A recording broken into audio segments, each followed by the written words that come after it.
Hello दोस्तों, स्वागत है आप सभी का। सबसे पहले तो माफ़ी उन सर से जिन्होंने ये डिटेल्स दी थी, लेकिन कुछ गड़बड़ी के कारण नज़र ही नहीं आई। बहुत पहले भी मैंने इस चार्ट का एनालिसिस किया था, तब मैंने ये बात कहा था कि जहाँ तक कि डिटेल नहीं है, प्लेस जो है मैंने अपने मनमर्जी से लेकर कुंडली को उस टाइम एनालिसिस किया था।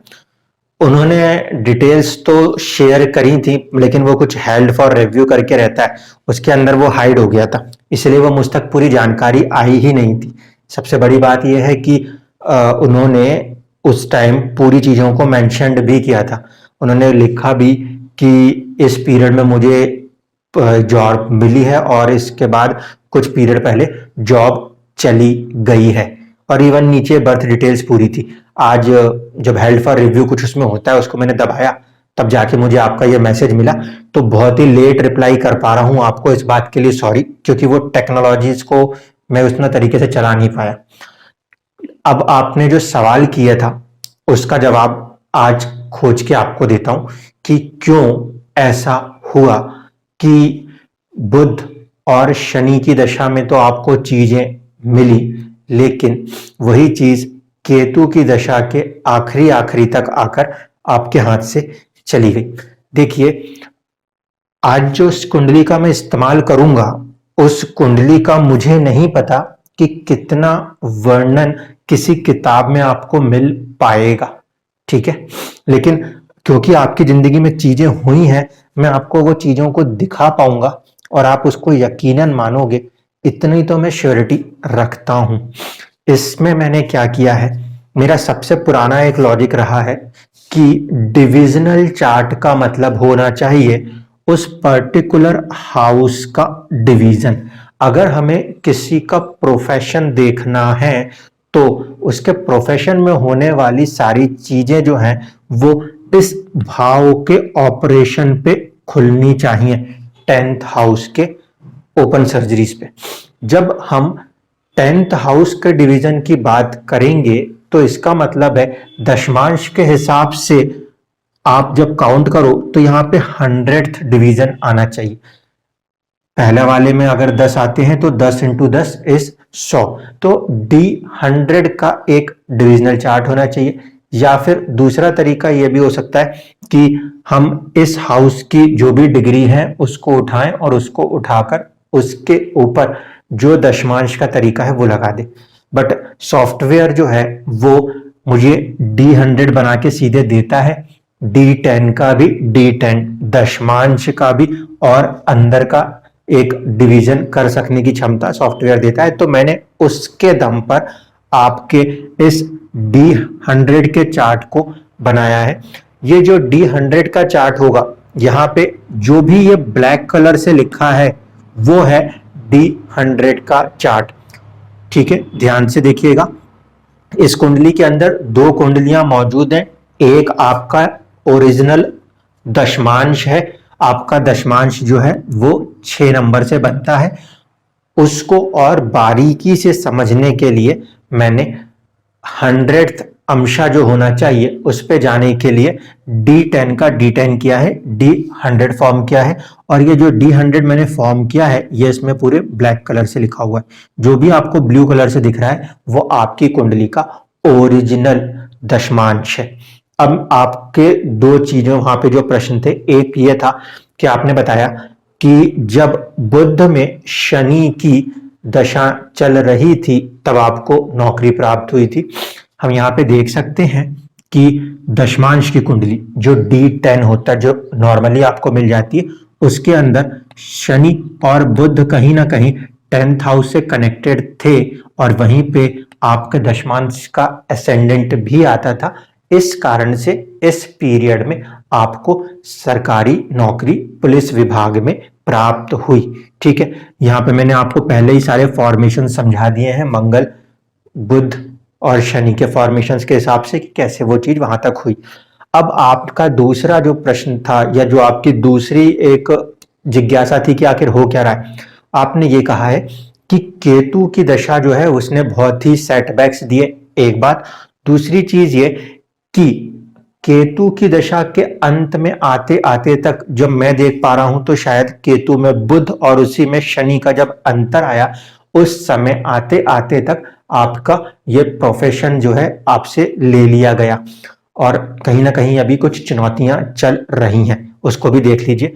आपका जो ओरिजिनल दशमांश है D10 है, उसके अंदर यदि आप देखोगे तो केतु और शनि बुध को अगर ध्यान से देख लो आप तो आपको समझ में आता है कि यहां से ये बैठे हैं कैसे, षडाष्टक होके बैठे हैं। इसीलिए बुध में शनि में केतु भी प्रॉब्लमेटिक रहा होगा, बुध या शनि की दशाओं में केतु की अंतरदशाएं भी प्रॉब्लमेटिक हैं प्रोफेशनल लाइफ के लिए।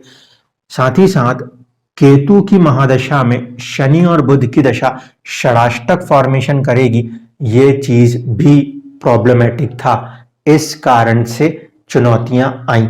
अगर आप ओरिजिनल दशमांश को देखोगे तो वहां से केतु छठे भाव में चल रहा है बैठ के, इस कारण से भी बेवजह के परेशानियां दिखाता है।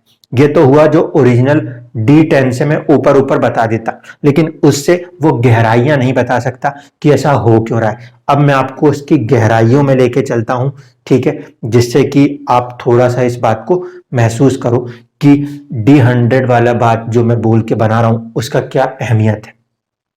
देखिए, सबसे पहली चीज कि D100 के चार्ट में आपका केतु नीच के मंगल के साथ, केतु नीच राशि के मंगल के साथ अष्टम में बैठा है, अष्टम भाव में बैठा है। तो इस कारण से कहीं ना कहीं वो जो अपना पीरियड है केतु का वो अपने को किस तरफ मूव ऑन कराएगा, वो मूव ऑन कराएगा आपको आध्यात्म की तरफ। केतु की दशा कैसी जाएगी इसका सवाल मेन है।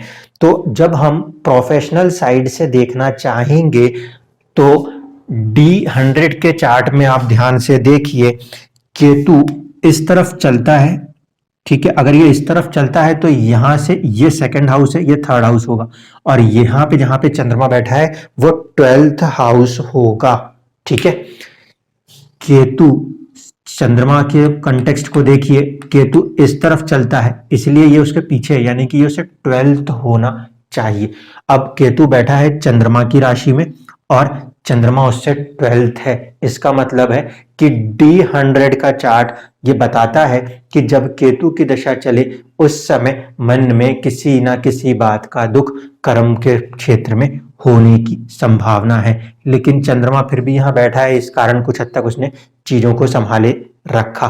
तो पहले सवाल का जवाब कि केतु की दशा प्रोफेशन साइड पे ज्यादा खराब क्यों गई, क्योंकि यहाँ पे हमें D10 में जो शनि की राशि में दिखाई देता है वो ओरिजिनली अगर इस हाउस को ओपन करके इसका दशमांश बनाया जाए, D100 बनाया जाए, तो उस कंडीशन में केतु अष्टम में बैठा है, आध्यात्म की तरफ आपको लेकर आएगा कर्म के द्वारा, और नीच के मंगल के साथ बैठा है। नीच का मंगल मतलब कहीं ना कहीं यहाँ पे पुलिस के लिए यही मंगल की बहुत ज्यादा इंपॉर्टेंस है।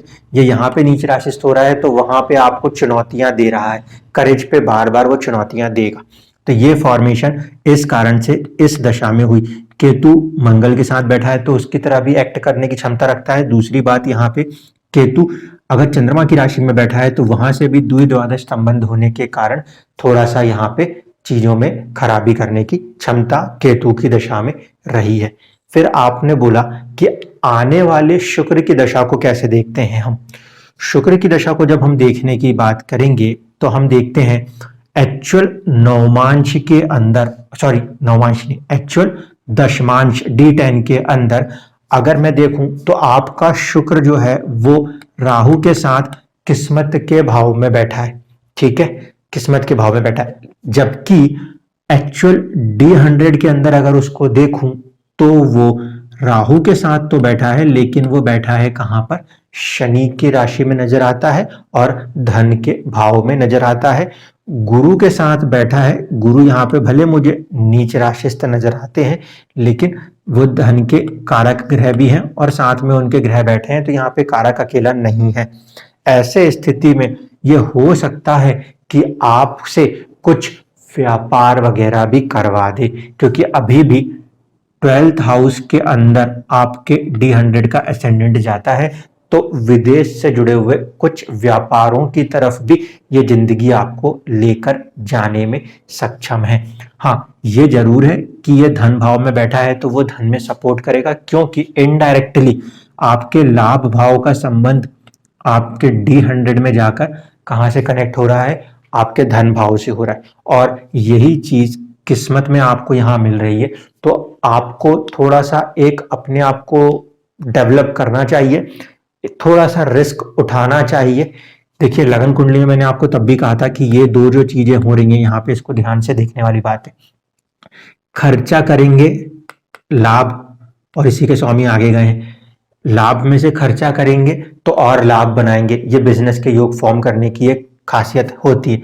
यहाँ पे भी इनडायरेक्टली ऐसा बन रहा है। तो विदेशों से जुड़े हुए कुछ एक्सपोर्ट्स के काम या इंपोर्ट्स के काम को आप सोच सकते हैं। ठीक है, इस चार्ट के हिसाब से शुक्र की दशा विलासिता की तरफ थोड़ा सा ले जाने का प्रयास करा सकती है।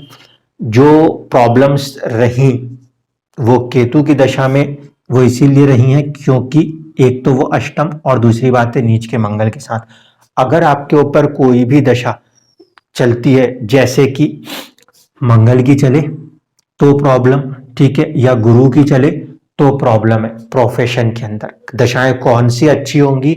शुक्र की दशा जो है मैं उसे मध्यम मानूंगा, क्योंकि वो शनि की राशि में है और कहीं ना कहीं, वैसे तो शनि से उनका संबंध अच्छा नहीं है, दो द्वादश का संबंध है, लेकिन उसके बावजूद भी फ्रेंडली है तो ठीक है। जैसे यहाँ पे भी फ्रेंडली हो गए थे आगे पीछे बैठ के, इसलिए चीजों को संभाल पा रहे थे। तो यहाँ पे आप इनिशियली ऐसा देख सकते हो कि बहुत ज्यादा एकदम से गेन्स आपको ना मिले, आगे जाके गेन्स मिले।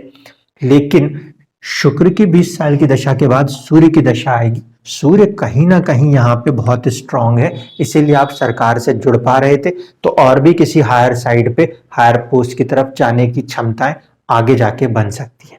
या तो आपका अपना ही नाम, अपना ही कोई एक बिजनेस बहुत नामी हो सकता है, जिसके कारण आपको सरकार से भी थोड़ा बहुत सपोर्ट मिलता हो। यहाँ पे ध्यान रखने की बात है कि सूर्य जो है वो दशमांश कुंडली में अगर देखा जाए तो अगर लगन के तुल्य कर रहा हूं तो सूर्य लगन में आ जाते हैं। दूसरी चीज है कि अगर यहां से भी देखेंगे तो यहाँ चौथे बैठे हैं और दृष्टि डाल रहे हैं, गुरु की दृष्टि भी है, और यहाँ पे सूर्य की यहाँ दृष्टि होना, शनि की यहाँ दृष्टि होना, यह भी कहीं ना कहीं आपको आगे कुछ व्यापार में लाभ कराने की क्षमता रखता है। तो जो आपका मेन प्रश्न था, इस D100 से मुझे उम्मीद है कि आपको जवाब मिल गया होगा। यहाँ पे ये प्रॉब्लम है केतु के साथ, शुक्र जो है वो धन देने के लिए आगे है और यहाँ पे भी वो अच्छे बैठे हुए हैं, इसीलिए आपको अपने आप को थोड़ा सा संभालते हुए आगे बढ़ना चाहिए। विदेशों से जुड़े हुए किसी व्यापार की तरफ थोड़ा सा कुछ रुख बनाना चाहिए, जिससे कि आपके पास एक अच्छी आमदनी आए। यहाँ पे ये वाला चीज तो बिल्कुल क्लियर कट है कि स्ट्रेस लेना है, और प्रोफेशन और स्ट्रेस के बीच में 12 और 10 के बीच में बहुत ही गहरा संबंध है। इसीलिए इसको एज अ गेन समझिए, इसे ऐसा बूस्ट समझिए कि ऊपर वाले ने आपको एक क्षमता दी है प्रेशर बियर कर सकने की, इसलिए आप रिस्क टेकिंग वर्क्स में एंटर हो सकते हैं। पुलिस का काम भी तो एक रिस्क टेकिंग है, आर्मी का काम भी रिस्क टेकिंग है। तो उसी तरीके से आपके अंदर एक कैपेसिटी है रिस्क टेक करने की, आपको उसको यूटिलाइज करना चाहिए, उससे भी आपको लाभ प्राप्त होगा। देर से जवाब मिल रहा है क्योंकि वो आज ढूंढ ढांड के बड़ा देर से मैसेज नजर आया, लेकिन फिर भी मुझे उम्मीद है कि हम आगे जिस तरफ मूव कर रहे हैं उसमें आपकी लाइफ ये चीज आपको राइस दे सकती है, आपको उस तरफ आगे आना चाहिए। आपका दूसरा सवाल ये था कि आप उसी वाले काम की तरफ देख रहे हैं, तो मुझे लगता है कि सरकार वाले में कुछ हद तक काम बन तो जाएंगे, लेकिन कुंडली शायद कहीं आगे राइस कराना चाहती है, इस कारण से ऐसा हो रहा था। अब आखिरी में एक चीज जो मैंने ये लगन कुंडली बनाई है, ये इस बात को समझाने के लिए बनाई है कि जब भी गोचर में शनि और केतु, सैटर्न और केतु आपस में मैच हो जाएं, जब भी गोचर में मैच हो जाएं, तब से ऐसी संभावनाएं बनती हैं कि प्रोफेशन के अंदर या तो फील्ड में बारीकी आती है या तो फील्ड चेंज हो जाया करती है। इस कुंडली के अंदर यदि ध्यान से देखा जाए तो आप देखिए कि आज की तारीख तक सितंबर 2020 से लेकर अप्रैल 2022 की तारीख तक केतु का गोचर यहां से हो रहा है और ये केतु इस जन्म के शनि को हिट कर रहा है। इस कारण से इस पीरियड में आपको कहीं ना कहीं जब उसकी डिग्रियों से डिग्रियां कुछ मैच हुई, समथिंग कुछ हुआ, तब वहां पे जाके आपको अपने स्टेटस प्रोफेशन में चेंजेस देखने को मिले। मेरे को अभी भी ऐसा लगता है कि शायद जिंदगी आपको बिजनेस की तरफ या इस तरफ मूव ऑन कराना चाहती है, इसलिए उसने उस चीजों को दिया और देने के बाद ले लिया। यहाँ पे ये फॉर्मेशन था, उसने दिया। दशमांश के छठे भाव में ये केतु की दशा थी और इसके बाद इससे षडाष्टक थी, इन्होंने ही वापस लिया। देने और लेने वाले दोनों ग्रह शनि और बुध ही कहीं ना कहीं नजर आते हैं और शनि अगर कोई चीज ले रहा है या कोई चीज दे रहा है तो इसका मतलब है कि वो कर्मों का हिसाब चुकता कर रहा है। इसीलिए घबराने और डरने की जरूरत नहीं है। बहुत ही अच्छा एक पोटेंशियल है कि आप स्ट्रेस बेयरिंग कैपेसिटी रखते हैं, उसको रखते हुए कोशिश करके देखिएगा। थोड़ी सी शुरुआत धीमी गति से ही सही, शनि की राशि में मौजूद है यहाँ पर, थोड़ी सी शुरुआत धीमी गति से ही सही, पर कहीं ना कहीं 20 साल के बाद जब ये पीरियड सूर्य की तरफ जाएगा तो आपको आपके प्रोफेशन के अंदर आपका एक स्टेटस, आप ही का नाम दिखाई देता हुआ नजर आ सकता है। आपको अब उम्मीद है कि इस सवालों के पूरे जवाब मिल गए होंगे। कोई और भी आपके सवाल हो तो आप उसे बिल्कुल शेयर कीजिएगा। जितनी भी मेरे पास टेक्निक्स हैं, क्योंकि मेरा काम है खोजना, तो मैं उन सभी के हिसाब से खोज के चीजों को निकालने का प्रयास करता हूं। और भी चीजों के जवाब अगर होंगे तो जरूर देने का प्रयास करूंगा। धन्यवाद।